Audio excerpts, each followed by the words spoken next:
Good morning, students. So today we are going to start first chapter of our NCERT book, class 12th biology, and the name of this unit is reproduction. So here in this unit we are going to study 4 chapters. Chapter 1, that is reproduction in organisms. Chapter 2, that is sexual reproduction in flowering plants. Chapter 3, human reproduction. And chapter 4 is reproductive health.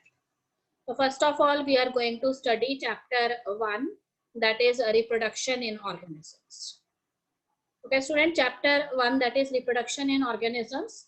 What we are going to study in this chapter, we are going to study about reproduction, that how the process of reproduction it takes place in case of unicellular as well as multicellular organisms. In your lower classes, you are familiar with two types of reproduction. One is asexual reproduction and another is sexual reproduction.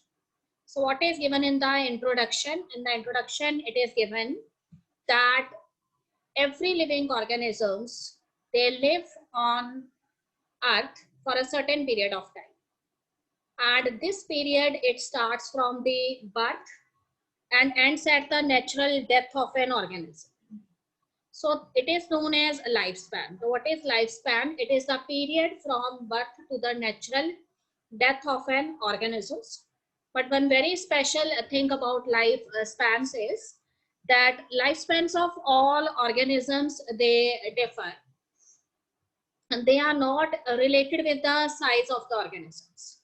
There are some organisms which are very bigger in size or the larger one, but their lifespan is of very few years. So here in the introduction, it is given that if we correlate different organisms according to their size with some of the other organisms, then there is a large variations in the lifespan of these organisms, whether they may be plant or animal species. The students, if we compare the two different birds, for example, crows and parrots, as they are morphologically very much different from each other, and they also have different type of sizes. So not only they differ in their size, but their lifespans, they also show wider differences. Similarly, if we compare two trees, that means if we compare mango tree with another tree, it may be a peepal tree, then what you observe that mango tree has a much shorter lifespan as compared to a peepal tree. Peepal tree lives on the earth for many years, and mango tree, it is found on the earth for a few years. You have also heard in the lower classes about the different type of plants. Some plants may be annual, some may be biennials, and some are perennials.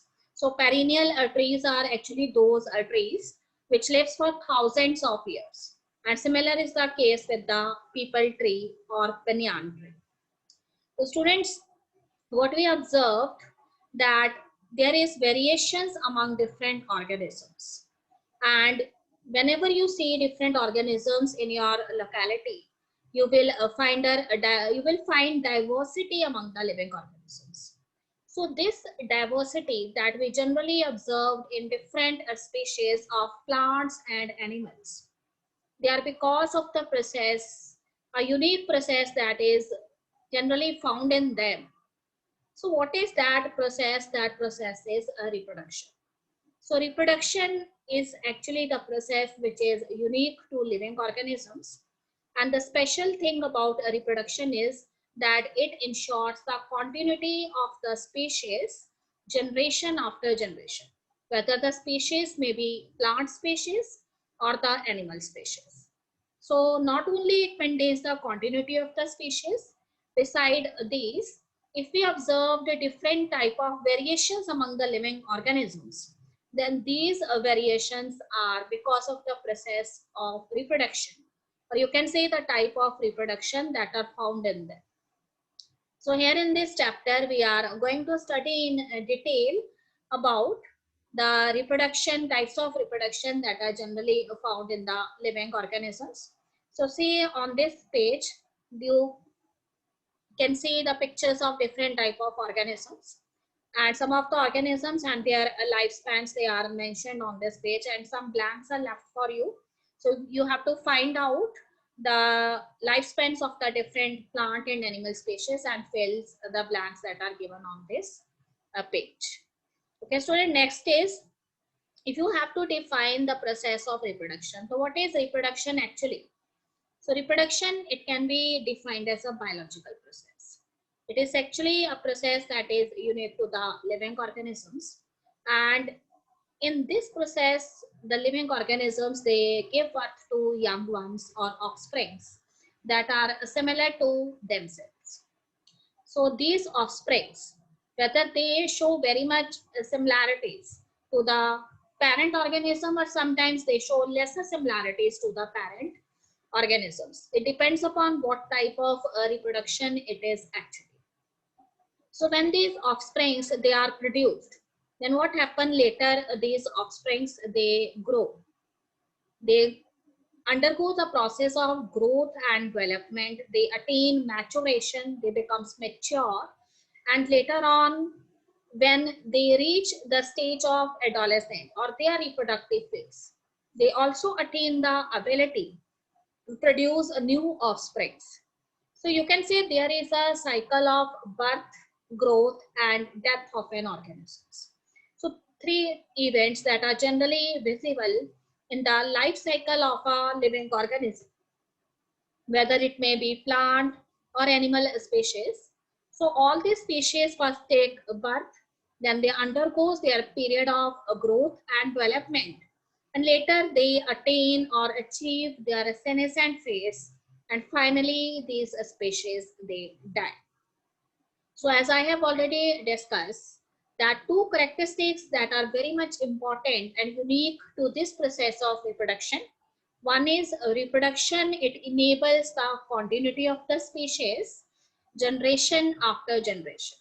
As you know that there is no living organism who want to spend their whole life without the presence of another one. So nobody wants to live alone. So reproduction is the process that maintains a continuity after generation to generations. And one another thing is that you have studied about genetics in class 10, that certain variations they are found in the species, whether they may be the plant or animal species, as all these living organisms, they are not 100% similar to the parent organism. So there are certain differences, certain variations that are found in the species. So these genetic variations, they are also created by the process of reproduction. And what is given next, that if there is a large diversity that is found in the living world, so that diversity is because of this process of reproduction. And each organisms, they attain the ability by reproducing. How they reproduce, they multiply and later they produce the offsprings. Beside these, every living organism have its own habitat in which that organism lives. So the process of reproduction, it depends upon three things. One is what kind of conditions that are present in the habitat of that particular organism or species, you can say. What are the internal physiology that is going inside the body of the living organisms? And there may be certain other factors that also affect the process of reproduction. So a particular organism, it reproduces successfully if there are favorable conditions present in their habitat, and all the metabolic reactions that are occurring in their body, they goes smoothly. So reproduction, it happens very successfully in the living organisms, and the living organisms can give birth to many more offsprings, and these offsprings are also the healthy one. So student, you have learned in the previous classes that how many parents they are involved in the process of reproduction. On the basis of that, we divide the process of reproduction into two broad categories. One is asexual reproduction and another is the sexual reproduction. So what is asexual reproduction? When offsprings, they are produced only by a single parent. That means only one single parent is there and no other parent is involved. So the process of reproduction is a asexual reproduction. And another very important thing is that in asexual reproduction, gamete formation may be involved or may not be involved, wherever it is necessary in case of sexual reproduction. So students, what is sexual reproduction? So sexual reproduction is a kind of a reproduction in which two parents, they are participating in the reproductive process, and these two parents, they should be of the opposite sex. And another very important thing is that when these parents, they attain the stage of puberty or adolescence, then their reproductive organs, they get developed. And in these reproductive organs, what are formed? Gametes are formed. And these gametes, they later on fused. So in the male reproductive organs, what is formed? Male gametes are formed, which are pollen grains in case of plants. And in case of human beings, they are called as sperms. And similarly, in case of females, the female gametes, they are formed in the female reproductive organs. And these female reproductive organs, when they form female gametes, so in case of plants, they are the egg cells. And in case of humans, they are known as the ovaries. So what happened later in the process of sexual reproduction, both of these gametes, male and female gametes, they fuse together and they form a diploid structure. As all of you know very well that gametes, they are actually the haploid cells having single set of chromosomes. And when they fused, male and female gametes, when they fuse, they form the diploid structure, and it is known as a zygote. So always remember, a zygote is a diploid structure having 2n number of chromosomes, and later this zygote, it develops into the embryo. Okay students, so now I'm going to tell you more in detail about the process of reproduction. So what is asexual reproduction? As I have already told you that in this method, a single parent is involved, and this parent has the ability to produce offspring. And in the method of asexual reproduction, the offsprings which are produced, they are very much identical to the parent. You can say they are exact copies of their parents, or you can say carbon copy of their parents. So here we can use a very special term for them. They are known as clones. So the term clone is generally used to describe morphologically and genetically similar individuals. So these individuals, they are not only morphologically similar to the parent organism, but the types of genes that are found in these organisms, they are also similar to the parent organisms. So here on this page, two diagrams that are visible on your screen. In figure 1.2, one is the process of cell division that takes place in case of amoeba, and another is the process of budding in case of yeast. All of you know very well that yeast is a unicellular fungus. And the method of reproduction, or you can say asexual reproduction, that is found in case of yeast is budding. So what happened in the process of budding? On the parent cell, some projections, they are formed from the parent body itself, and these projections, they appears on the parent body in the form of a bud. And later what happened? The process of karyokinesis and cytokinesis, it takes place.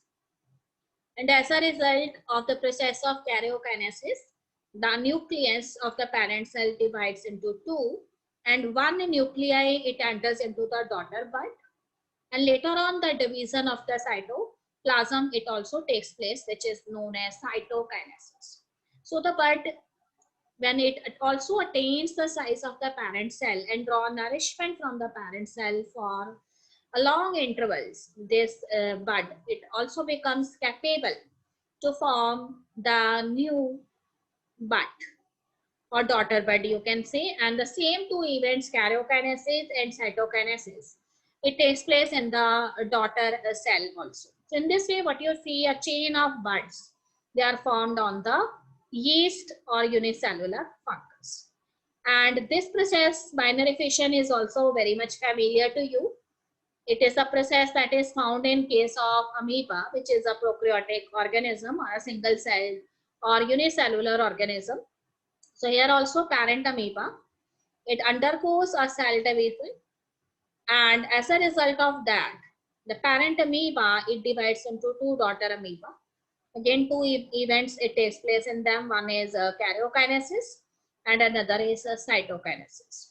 So as a result, after the division of the cytoplasm, the daughter amoebas, they separate from each other, and in this way the daughter cells or daughter amoebas, they later lead their independent existence. Okay, student, one very important thing here is that asexual reproduction is generally a process that is commonly found in the single-celled organisms or the primitive type of organisms or prokaryotic ones. It is a process that is found in plants as well as animals. So if we generally consider the types of kingdoms in which asexual reproduction is a dominant one, so these may be the kingdom Monera and the kingdom Protista. So all of you know very well that these Monerians and Protist, they are the primitive type of organisms.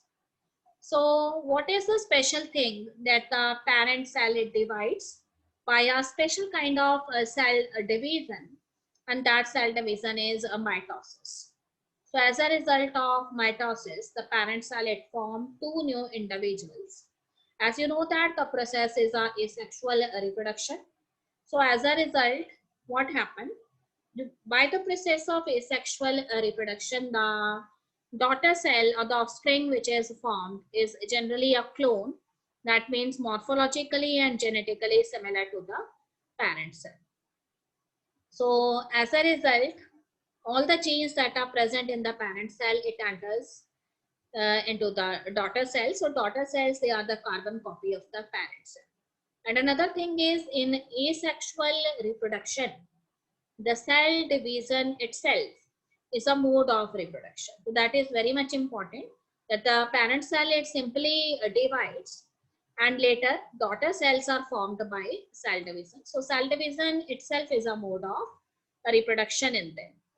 Okay, student, now there are few diagrams that are visible on your screen. So in figure 1.3a, what you see a algae, a unicellular algae, and its name is Chlamydomonas. So this Chlamydomonas algae, it reproduces by the process of spore formation. So here special type of motile spores, they are generally found in this Chlamydomonas algae, and that is the zoospores. So all of you see these zoospores, they are the biflagellated spores, and they are capable to produce the new algal species. In the B part, what you see the you see a special type of fungi, and that fungi is Penicillium. So Penicillium fungi, what is the body structure that are found in this fungi? The body of the fungi, they formed of thread-like structures, and these thread-like structures are the hyphae. So here some branched hyphae they are found, and these branched structures or hyphae, they are known as the conidiophores.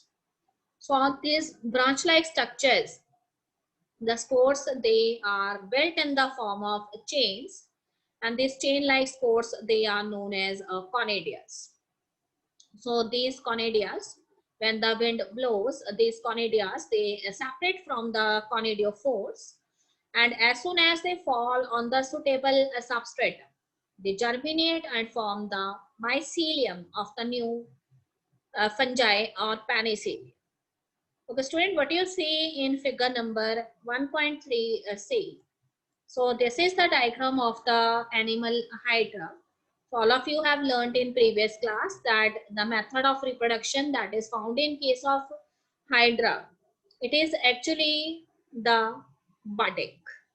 So here again, as you have learned in case of yeast also, bud-like projection, it is formed on the parent organism.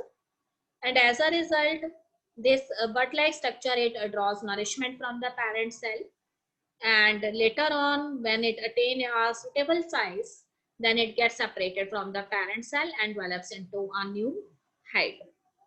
And if we are talking about the phylum Porifera, as their members are sponges, so these sponges, they reproduces by a special type of structures that are formed inside them, and these structures are known as gemmules. So these gemmules are actually their reproductive bodies. So all of this is given in this paragraph. So binary fission is the process that is generally found in case of amoeba and paramecium, where the cell it divides into two halves, and each half it later grows into the adult organism. And in case of budding, so budding is generally found in the unicellular fungi, and that fungi is a yeast and another animal, and that animal is hydra.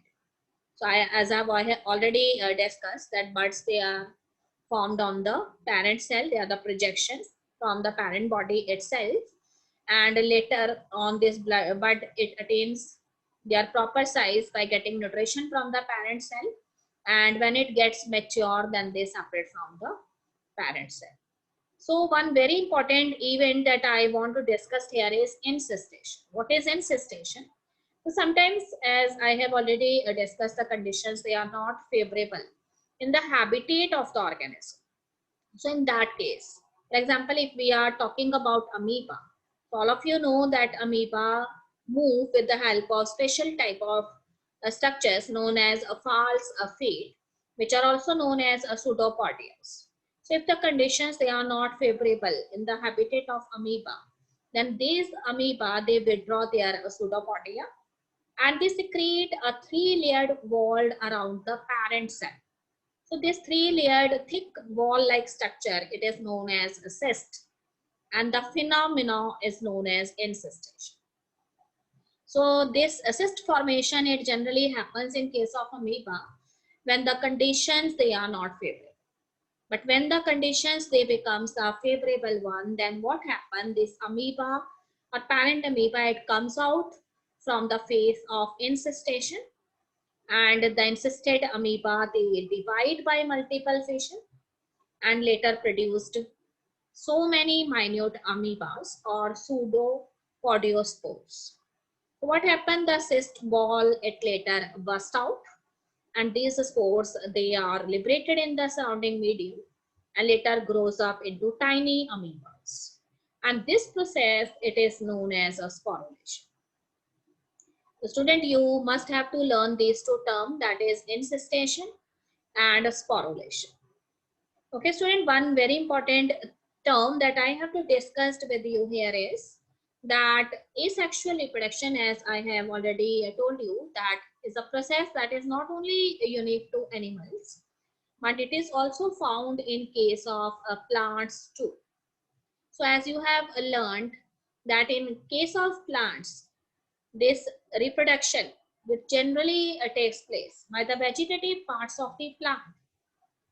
It may be the roots, stems, leaves, and other vegetative organs of the plant, which are commonly known as vegetative propagules.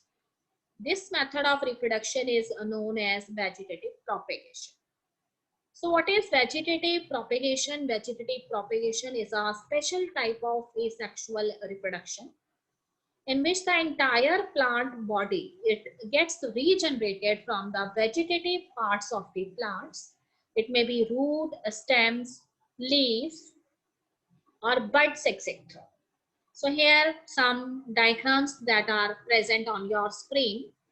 First diagram is of potato, as you have learned in your previous classes, that some special type of bud-like structures, they are found in the scars of the potatoes. So these germinating eyed buds, they are actually though the asexual reproducing bodies. And when these buds or the potato pieces which contain these bud-like structures, they are sown into the soil, the entire potato plant can be regenerated from them. And similar in case of ginger also.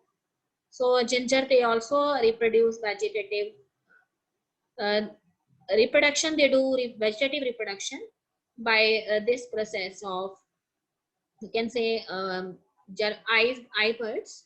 They are also found on the scars of these ginger plant too, and it is also found in case of turmeric also. So here in case of different plants, bulbils are found in case of special type of plants known as agave. So see, these are tiny special type of structures known as bulbs. They are generally found in case of agave, a plant, and when they get separated from these, they germinate on a suitable substratum and form the new plant of agave. And if we are talking about bryophyllum, which is generally known as Patthar Chat in Hindi. So this bryophyllum, on the margins of the leaf, small miniature leafy buds are found, which have roots also. So when these leafy buds, they get separated from the main leaf and they found favorable conditions in their habitat. That means proper amount of oxygen and moisture. They germinate to produce the new plant of bryophyllum. So the rate of vegetative propagation is very fast in case of bryophyllum. So if we are talking about the aquatic plant, that is water hyacinth, its technical name is Iconia, water hyacinth. So you always see this plant generally growing in the ponds that contain stagnant water. So these plants, which are known as Iconia or water hyacinth, they reproduce very fast. So special type of structures that are found in them, which are generally their reproductive structure, they are known as offsets. So these offsets, they joined one Iconia plant with another. They are the horizontally growing branch-like structures. Okay, student. So if you're talking about a few kingdoms such as kingdom fungi and kingdom algae, so they reproduces by the process of spore formation. So different type of spores you have studied in class 11th too. Some of the spores, they are the motile spores and some are the non-motile one. If the spores, they have flagella-like structures, then they are known as zoospores. So these zoospores, they are found in case of algae as well as fungi too. Okay. And another asexual reproductive structures that are generally found, as I have already discussed with you. In Penicillium, we have conidia or conidiospores, which are borne on branch-like structures known as conidiophores. And in case of Hydra, bud-like structures are developed on the parent cell. And in case of sponges, we have gymnodes. So beside these, in case of plants, instead of using the term asexual reproduction, we generally use the term vegetative propagation or vegetative reproduction. So here the vegetative parts of the plant, they are generally involved in the process of reproduction and the whole plant is regenerated with the help of them. So there are different type of vegetative propagules or structures that are involved in the process of reproduction. It may be runners, and runners, they are generally found in case of grasses.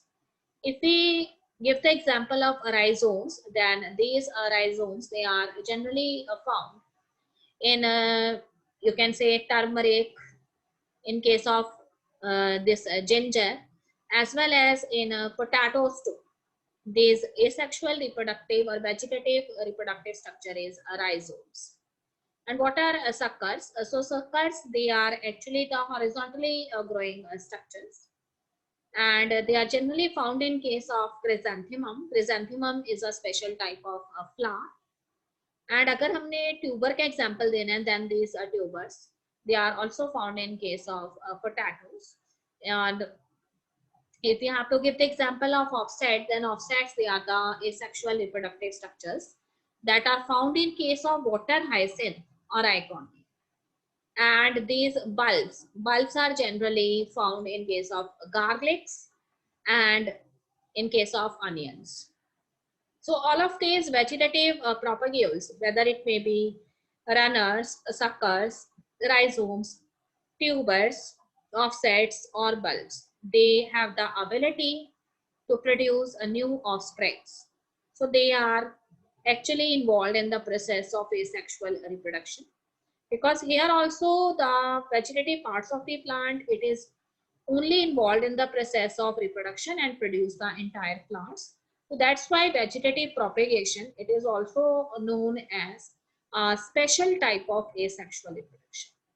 So what are vegetative propagules? All of these are vegetative propagules. It may be runners, rhizomes, suckers, tubers, offsets, and bulbs. So I have already discussed the examples with you. Runners are found in case of grasses. Rhizomes, they are found in case of ginger and turmeric. Suckers, they are found in case of chrysanthemum. And tubers, they are found in a case of potatoes, which bears bud-like structures on their scars known as eyes. And offsets, they are found in case of Eichhornia. And bulbs, they are found in case of garlics as well as onions. So I'm very much hopeful that student, this concept is very much clear to you. So that's all in today's class, students. All of you read the chapter up to page number 7. And if you have any doubts, then send me your doubts. So thank you, students. So revise your chapter. That's all in today's class. Have a nice day.